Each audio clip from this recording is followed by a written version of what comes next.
పితా పుత్ర పవిత్రాత్మ నామమున ఆమేన్.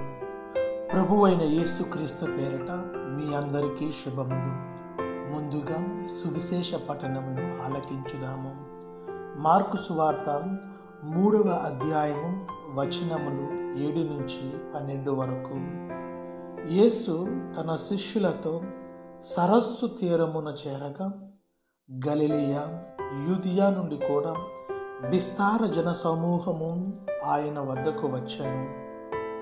ఆయన చేసిన గొప్ప కార్యములన్నిటిని గూర్చి విని యెరూషలేము నుండి, యూదెయ, ఇదియోమియా ప్రాంతముల నుండి, యోర్దాను నది తీరమునకు ఆవల నుండి, తూరు సీదోను పట్టణ ప్రాంతముల నుండి గొప్ప జన సమూహము అచ్చటికి వచ్చెను.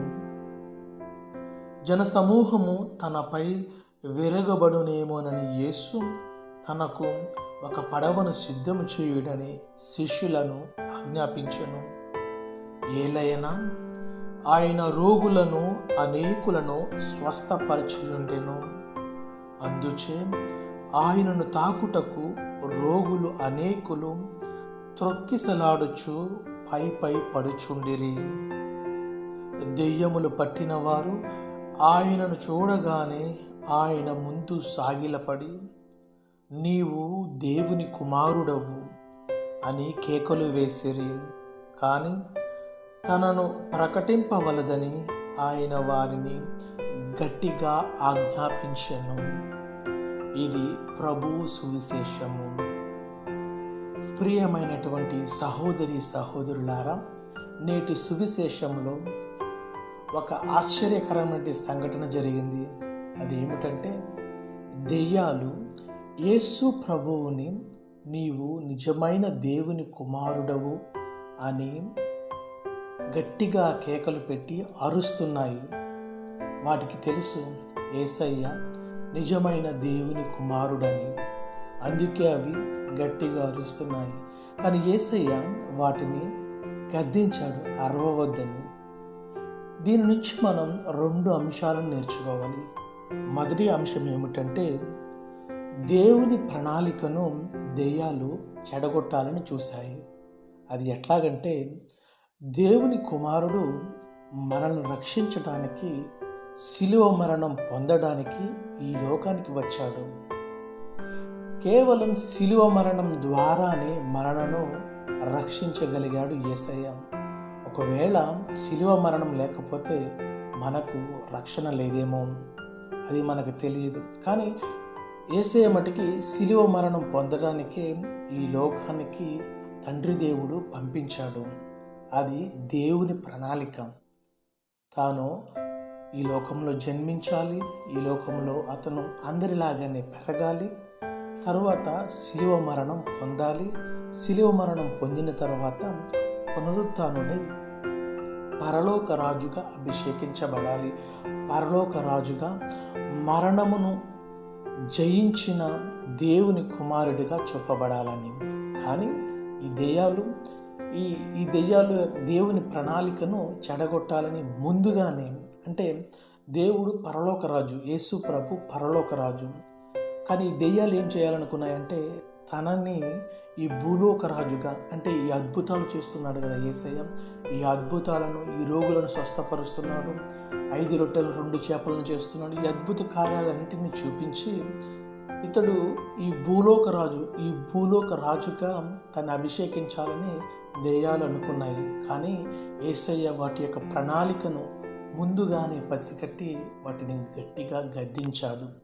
ఇక 2వ అంశం ఏమిటంటే, క్రైస్తవునిగా మనకు ఉండవలసినటువంటి బాధ్యతలను యేసయ్య తెలియచేస్తున్నాడు. సర్వసాధారణముగా మనందరము కూడాను మన గురించి ఎవరైనా గొప్పలు చెబితే, మన గురించి మనల్ని ఎవరైనా పొగిడితే మనం చాలా సంతోషిస్తాము. మనం చేసిన మంచి పనులను మన ముందు ఎవరైనా చెప్పి గట్టిగా చప్పట్లు కొడితే మనం చాలా ఆనందిస్తాము. కానీ యేసయ్య చెబుతున్నాడు, వాటిని చూసి మనం గోధుమ రొట్టెలాగా పొంగవద్దు అని చెబుతున్నాడు. ఎందుకంటే ఎప్పుడైతే మనం ఈ గోధుమ రొట్టెలాగా పొంగుతామో, ఈ చప్పట్లకు, ఈ పొగడతలకు మనం యేసు చూపే మార్గం నుంచి దూరముగా ప్రయాణిస్తాము.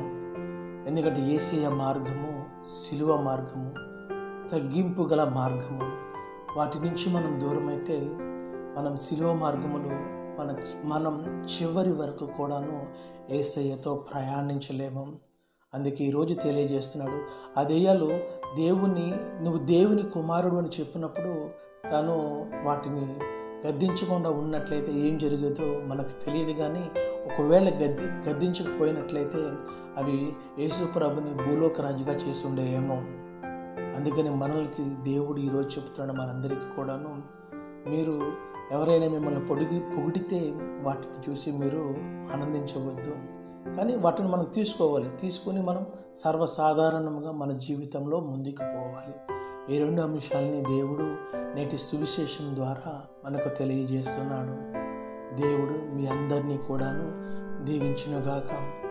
ఈరోజు ప్రత్యేక విధంగా ఎవరెవరైతే పుట్టినరోజు జరుపుకుంటున్నారో వారందరినీ కూడాను దేవుడు దీవించాలని, అదే విధముగా జ్ఞాన వివాహం జరుపుకుంటున్నారు, అదే విధముగా వివాహ వార్షికోత్సవం జరుపుకుంటున్న వారందరినీ కూడా దేవుడు దీవించాలని, మరి అదే విధముగా ఎవరెవరైతే ఈరోజు ఆపరేషన్కి సిద్ధపడుతున్నారో వారందరికీ దేవుడు తోడుగా ఉండాలని, మరి ప్రయాణం చేసే వారిని కూడాను దేవుడు దీవించాలని, ఎవరైతే నూతన కార్యాలను ప్రారంభించాలని ఆశపడుతున్నారో వారిని కూడాను దేవుడు దీవించాలని ప్రార్థన చేస్తున్నాను.